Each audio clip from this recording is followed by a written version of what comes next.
Ilalagay lang natin sa 60.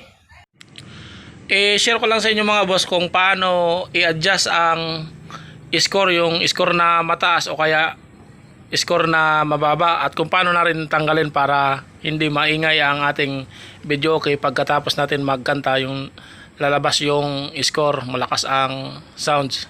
Ganito ang gagawin natin. Gagamit pa rin tayo ng remote control para matanggal ang score o kaya ilagay sa mataas na score o kaya mababa na score. Dito mga boss sa setup, i-press natin ito. Pero kapag ganito mayroon naka reserve na kanta o kaya ganyan naka load, tatanggalin muna natin yan.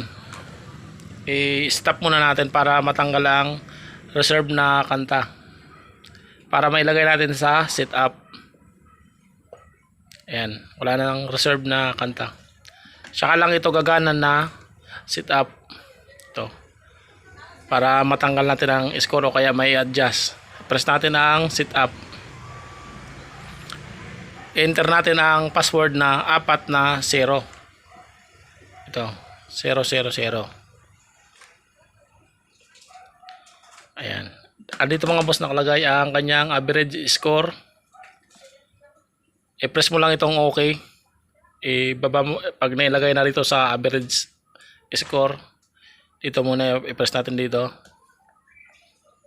Ayan, nandito na siya sa average score. I-press natin itong blue nasa gitna, enter. Ayan, nakalagay 80, 90 para mataas ang score. Kahit di naman natapos ang kanta, mataas pa rin ang kanyang score. Ayan, 90, unlimited, off. O kaya 60, yung mababa lang ang score. Kahit maganda ang boses, mababa lang ang score. Ilalagay lang natin sa 60. Pwede rin 70, 80, 90. Ayan, pili ka lang, ipipress mo lang ito. Pag gusto mataas ang score, kahit hindi natapos ang kanta, kalahating kanta lang, nag-score agad 90, ilagay mo sa 90. Pwede rin unlimited, ay unlimit. Ito unlimit. Ang gagawin natin, i-off natin ang score para pag natapos magkanta, hindi na siya mag-score, hindi masyado maingay ang ating video okay. Ayan, ito average score, off.